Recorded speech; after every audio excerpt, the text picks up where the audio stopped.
Do you have a moment? Oh, yes, of course. Sorry to keep you. Please, take a seat here. At my stepson's open house day, his teacher called me aside. Please divorce your husband. What? Oh, I'm sorry. That came out wrong. I mean, not that it's incorrect, but that's not what I meant to say. Olivia, please calm down. I'll listen to what you have to say. Taken aback by the unexpected request, I was initially stunned, but it seemed the teacher, Olivia, was just flustered and misspoke. I calmed the teacher down to hear what they really meant to say. Please listen calmly.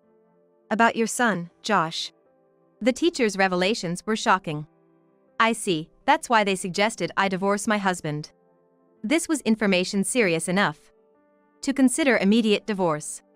I am Michelle, a 38-year-old nurse. I married Henry, a corporate employee 6 years my senior, 10 years ago. Now, I live with our 12-year-old son, Josh. Josh being 12 after 10 years of marriage isn't because I had him before our marriage. I was a first-time bride, but Henry was divorced, and Josh is his son from that marriage. My husband, Henry, was able to live with his son, Josh, because his ex-wife had cheated, misused family funds, and lacked financial stability as a homemaker. Indeed, I too think that such a mother couldn't be entrusted with the care of a child. I've been living with Josh since he was 2 years old, so he thinks of me as his real mother, and of course, I treat him as my own son. I'm home. Off I go. Hey! How many times have I told you to do your homework first? And put away your backpack yourself. When I hear Josh's voice at the entrance, I yell from the kitchen towards the front door. I stop preparing dinner and head to the entrance, but Josh is already gone. In his place, as if a stand-in, only his backpack lies abandoned. Josh prefers playing outside to video games. He tosses his backpack at the entrance and immediately heads out to play after school. I always scold him for not doing his homework or for leaving his backpack unattended. Yet, while I scold him, feeling the role of a mother brings me a secret joy.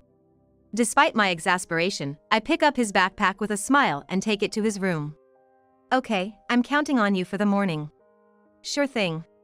Have a good day. One evening, after finishing dinner preparations, I started getting ready for work. As a nurse, I have night shifts and work on weekends. When I have night shifts, I can't make it back before Henry leaves for work and Josh goes to school the next day.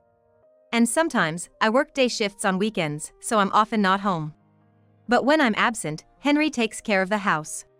His cooperative attitude in household chores and parenting makes our lives smooth, and so far, we've led a happy life without any major troubles.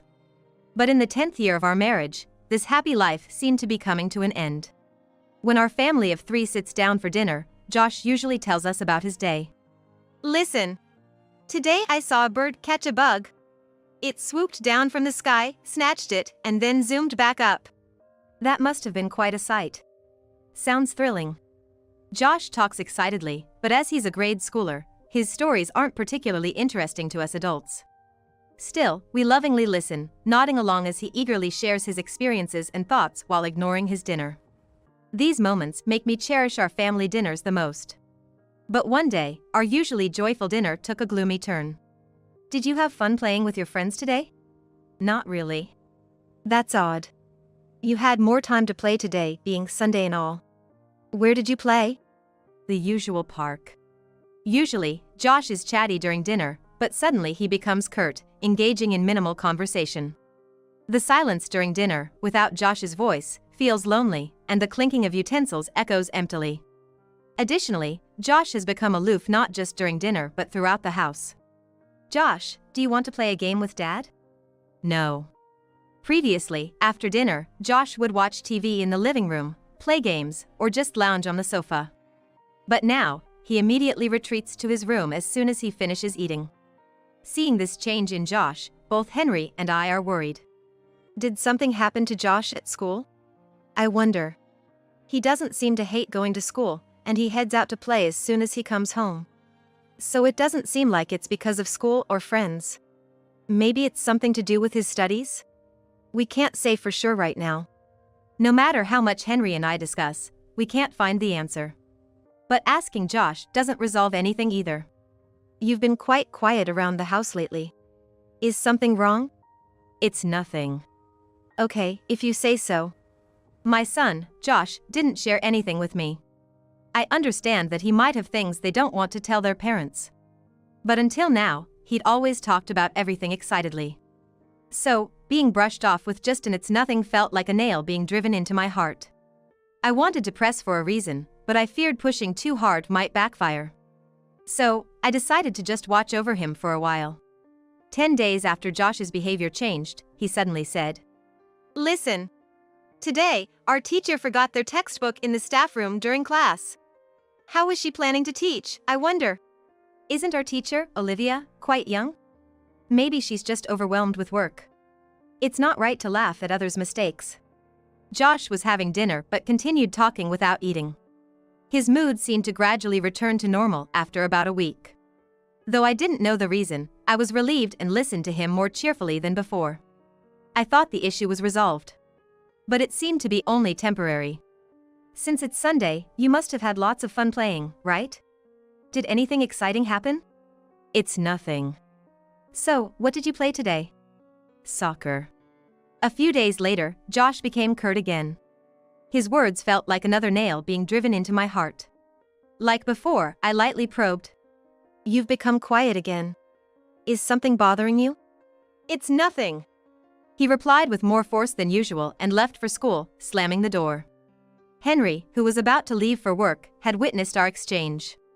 "He'll be back to normal after a while." "Really?" This time he seemed more upset. "Are you sure it's okay? Kids these days are different from when we were 12. Josh is more grown up than we think. Treating him too much like a child might backfire. Let's just watch over him like before." Henry unhurriedly and left for work. Although Henry suggested just watching over Josh, I felt something wasn't right. I didn't have a particular reason. Maybe just a mother's intuition. Yet, I also thought Henry's words about not treating Josh too much like a child were valid. Torn about what to do, I returned to the living room, pondering. Back in the living room, I noticed a printout left on the table since last night. It was an invitation to an open house day. That's right. The open day is coming up. I should talk to Olivia, the teacher. I only knew about Josh's life at home, so learning about his school life might give me clues to solve the problem. I went from not knowing what to do to deciding on my next step made me feel a bit lighter. On the day of the open house, Henry couldn't take the day off, so I went alone. Arriving at the school, I confidently headed to Josh's classroom, familiar with the routine. Children's reactions to the open house varied. While sitting in their seats, some smiled and waved at their parents or talked loudly, while others shyly continued to look forward. Josh kept glancing my way. "Yes, I know the back of the classroom is interesting, but let's start the class," announced Olivia as she entered. The children turned their attention forward. It was my first time seeing Olivia, and this was the first open house of Josh. Although Olivia looks dignified, as Josh had described, she was quite young. Probably in her mid to late 20s. It seems young teachers are as popular now as ever. Josh and his mates fondly called her Olivia. While observing Josh's class was one goal, I also intended to talk to Olivia. I joined the parent-teacher meeting after the open house. The meeting was also attended by Olivia, and I planned to speak with her afterward. "As this concludes our meeting, thank you all for attending." As the meeting ended, I wanted to talk to Olivia before she left or other parents approached her. Trying to look unhurried but feeling anxious, I moved towards her. But before I could speak, Olivia called out to me. "Josh's mom, do you have a moment after this?" "Oh, yes, of course." I stopped and waited for the other parents to leave the classroom. Once they were gone, the classroom fell quiet, the noises from outside and the hallway now more distinct. "Sorry to keep you. Please, take a seat here." I sat down on a chair, and the teacher, Olivia, sat opposite me. In class and during the meeting, she appeared composed, but up close, she still looked very young.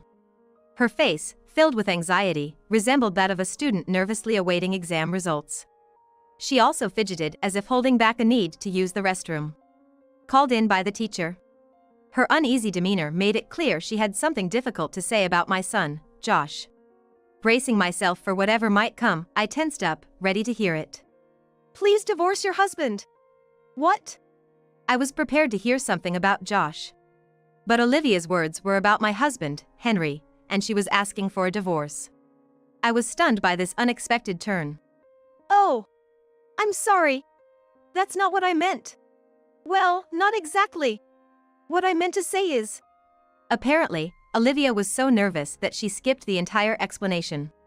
Her face turned bright red, sweat appeared, and she made gestures like clutching her chest and scratching her head, like something out of a comic book. It was a reminder of how young she still was as a teacher. Olivia, please calm down. I'll listen to what you have to say. Regaining her composure after my words, Olivia took a deep breath and tried to settle down. It seemed she had something very difficult to say. Please listen calmly. The truth is about your son, Josh. I couldn't help but internally remark on her need to calm down, as her revelation was indeed shocking. Now I understood why she'd mentioned divorce. The information she shared was certainly challenging for a teacher to discuss. Her anxious and flustered behavior made sense. I thanked Olivia for her courage and decided to divorce Henry. After hearing from Olivia, I knew I had to divorce Henry, but I needed evidence before confronting him. Since Olivia heard it from Josh, I hoped to get more detailed information from him, which might lead to the evidence I needed. But considering the nature of what I had to ask, it would be too much of a psychological burden for Josh. That had already been proven. I had no choice. It was disturbing, but I needed to catch them in the act. I decided to suppress my anger and act normal until I could execute my plan. So, what did you learn at school today? Nothing. There must be something, right? Don't just talk, eat your dinner quickly. We can't clean up if you don't. Josh, you went out to play without doing your homework again today, right? Eat quickly and do your homework. Okay. Josh ate silently and then went straight to his room. I've been subtly encouraging him to stay in his room these past few days. Although we haven't spoken about it, Josh seems to sense what I'm doing. So, Henry is the only one out of the loop. You were right, Josh's mood isn't improving. It was just a week before, but now it's been almost 2. Yes, but you said it yourself, Josh is more mature than we think, so we shouldn't treat him like a child. I agree, let's just wait a little longer. I wonder if that's okay. Henry looked troubled, pondering if this approach was really right for Josh. But I needed him to keep watching Josh without changing anything. I hoped, sending my thoughts telepathically while washing the dishes, that Henry wouldn't change his behavior. Whether my thoughts reached him or not, everything remained the same for the next few days. I'm off to work then. Wait, isn't today your day off after the night shift? I swapped shifts with someone at work who wanted to watch their kid's sports game. It's a day shift, so I should be home by around 7 p.m. Oh, and since it's Sunday, please take care of Josh's lunch. He'll probably want to go out and play right after eating, so feed him early. Got it. Eager to leave, I quickly left the house. I told Henry the first was going to work, but that was a lie. After leaving the house, I stopped at the first corner to hide and keep watch. I had packed bread and water in my bag, ready for a long stakeout. Watching the house's entrance, I felt like a detective on surveillance. 4 hours into the stakeout, my son Josh energetically ran out in the opposite direction. Honestly, this was where the real stakeout began. I didn't necessarily need to watch until Josh left, but I stayed just in case he left early or my husband Henry left the house. It had already been 4 hours. I thought it would be tough to spend 4 hours doing nothing, but driven by determination, it wasn't as hard as I expected. An hour after Josh left, things started to happen. A woman, young and pretty, probably a little younger than me in her early 30s, walked towards our house. When the woman arrived at my house, she even entered without knocking at the door. Lucky to hit the jackpot on the first day of surveillance, I thought to myself. I had been waiting for this woman to come. While I had an idea of when she might visit, it wasn't certain. I was prepared to stake out for days until I caught her. But fortunately, it seemed I had struck gold on the first day. Once I saw the woman enter the house, I no longer needed to crouch, but instinctively did so and hurried towards the house. The bedroom window on the second floor, to the right of the entrance, was our room. If we hear voices coming from here after a little while, that will be our signal to go in. I closed my eyes, concentrating on that window, waiting for any sound that would signal it was time to burst in. After several minutes, I heard the faint sound of the bedroom door closing. Strangely, I felt like I could hear voices, despite the distance. Already? We have to hurry before the kid comes back. Convinced I heard this conversation, I decided to enter the house. I quietly opened the door, carefully placing my bag and trying to avoid making noise. Once inside, I headed straight upstairs. The stairs creaked softly under my weight. Though the noise was minor, it seemed loud to me at the moment. Reaching the top of the stairs, I walked delicately to the bedroom, careful not to make any footstep sounds. At the bedroom door, I strained my ears again. The last thing I wanted to hear was coming from inside. I felt disgusted. This was why I wanted to avoid this approach. But there was no turning back. Gripping the doorknob, I cleared my mind and let my emotions take over. What are you two doing? I burst open the bedroom door with such force it could have broken. Henry sat up in shock, and the woman quickly covered herself with the blanket. Why are you here? I looked at the bed, then noticed their clothes scattered on the floor. I stomped towards the clothes, releasing my pent-up stress with every heavy step. What are you going to do? I silently gathered their clothes and threw them out the window. Now they couldn't escape the house easily, giving me time to talk. Both of you, sit down here. Realizing they couldn't escape, they obediently followed my command. Sitting there naked, they looked utterly pathetic. Why are you here? Weren't you at work? That was a lie. I knew if everyone was out, a woman would come to the house. How did you know that? Josh saw you too. That's how. What? What are you talking about? The first time Josh acted strangely was when he witnessed Henry's affair. Henry would invite his lover over on Sundays when I was away for a day shift and Josh was out playing until evening. However, it seems that Josh came home earlier than usual one evening because his friends couldn't play due to some family issues. That's when he stumbled upon Henry's affair. Not knowing what to do and not wanting to be noticed by Henry, he left the house again. Josh is only 12, so it's hard to say how much he understood, but he surely realized how wrong his father's infidelity was. Above all, witnessing such a scene involving his parents must have been traumatic. That's why he acted normally at school and with friends, but at home, he became withdrawn, not knowing how to act around Henry, and started staying in his room. He didn't talk to me about it, not because he chose not to, but rather because he couldn't. Even I felt disgusted when I encountered it, so Josh must have been deeply shocked. Don't lie. He was cheerful at times. If he knew about us, he wouldn't have been, right? He believed in you, so he checked again the next Sunday. Josh didn't want to believe his father was having an affair. So, he pretended to go out and returned home early the next Sunday. That day, the affair didn't happen, so Josh thought it was either his misunderstanding or a one-time incident and decided to forget about it. However, just to be sure, he checked again the following Sunday, and that time, the affair did happen. Witnessing his father's infidelity for the second time changed his behavior at home again. Why do you know so much? Josh didn't tell you anything, right? Right, he didn't tell me anything. I couldn't possibly ask him for details about something like this. Then how come you know so much? It doesn't make sense. Josh couldn't tell me, but he talked to his teacher, Olivia. What? Josh, having witnessed his father's affair twice and not knowing what to do, turned to Olivia for advice. Olivia, being young, popular, and well-liked by the students, was an approachable adult for Josh and easy to trust as his teacher. Olivia then shared with me during the parent-teacher meeting what Josh had confided in her. I'm a teacher, so I can't delve too deeply into personal matters. I will only share what Josh has consulted about and what he's troubled with. Olivia began with a disclaimer about her role as a teacher, indicating that she couldn't go too deep or identify the third party involved in the affair. But she managed to convey the message in a gray area. Please listen calmly. Josh told me that his father has been letting an unknown woman into the house. Letting a stranger into the house is a problem, isn't it? Yes, it is.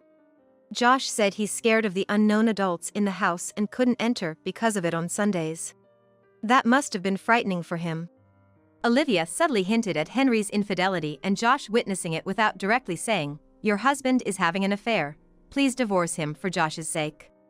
Initially, she blurted out about divorce in a panic, but once she regained her composure, she approached the matter appropriately. In hindsight, perhaps her initial outburst was a tactic. pretending to be flustered, then using indirect expressions to make the message clearer. Thanks to Olivia, I got enough information and didn't need to ask Josh directly, which led to my strategy of surveilling the house on Sunday. You've been caught in the act, so no need for further evidence, right? Will you agree our divorce right now? Divorce? Of course. I can't stay married to someone who brings women into our house. Hey! You, be quiet. I ignored the woman, prioritizing dealing with Henry. I presented Henry with the divorce papers I had prepared, making him sign while still naked. Even after 100 years of love, seeing such a pathetic sight would cool any affection. Why did you have an affair? You divorced your previous wife because of her affair, you know how terrible it is. Why would you do the same? Well, you and Josh were off and out, and I met someone nice. So, his desires overpowered him, even though he had suffered from infidelity himself. Not all men cheat, but maybe that's just how some men are.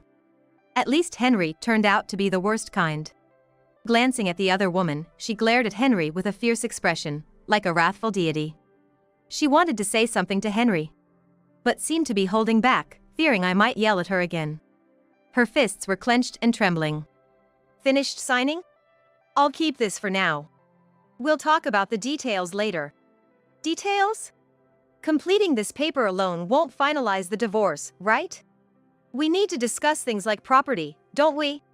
I had Henry sign the documents, but I still needed to consult a lawyer. Still, having him sign them was important to have proof of his intention to divorce, just in case. Yeah, we need to talk. By the way, there's no way I'm leaving Josh with you. Josh is my son too, you know? He's my son as well. I plan to leave it to a lawyer, so be prepared for that. I'm leaving the house until evening, so could you two please leave by the time I get back? Why should we be the ones to leave? Can't we discuss that too? What about Josh? I can't leave him alone with you. Or are you suggesting I take him and stay somewhere else? Well, I guess. Okay, I'll leave. I decided to leave the two of them naked and leave the house for the time being. Descending the stairs, I was about to leave when I heard yelling from upstairs. What's going on here? Why do I have to suffer like this? I don't know what they were arguing about, but I think the woman involved in the affair is equally to blame. She should be prepared with Henry. With a smirk on my face, I slowly left the house. Having caught Henry in the act of his affair, I was able to finalize the divorce on almost my own terms. We went through a legal process and I decided to live with Josh. I was worried about the battle, but I managed to take Josh due to the nature of the divorce and his wishes being respected. The necessary divorce documents were prepared by a lawyer, but I wanted to submit them myself as a form of closure. I received the papers from the lawyer and submitted them immediately. Feeling like I had delivered the final blow, I was quite satisfied at that moment. After the divorce, Henry apparently broke up with his affair partner. It's impossible to stay with someone who caused such a stain on your life. The shouting I heard from the affair partner on the day I confronted Henry was seemingly the answer to everything that followed. Henry lost his wife and precious son due to the affair, ending up alone. This must have made him realize that being the cheater or the one cheated on, both are equally bad. Josh and I moved out and started living in a rented apartment. Though my job has irregular hours and I had concerns about living with my son, he's nearly a middle schooler and understands that we need to live together now. He started helping with simple cooking, cleaning, and laundry. Josh seems more mature than I thought, almost like a little husband. I worried about his mental state after witnessing his father's affair. But after the divorce and separation from Henry, he quickly returned to his usual bright self. He seemed to understand that I was trying to keep him and his father apart inside the house. Knowing I was on his side must have helped him maintain his mental health. Although Olivia suggested consulting a school counselor, Josh said he didn't need it. And seeing him now, I agree. I will continue to be a good mother, ensuring Josh's smile never fades.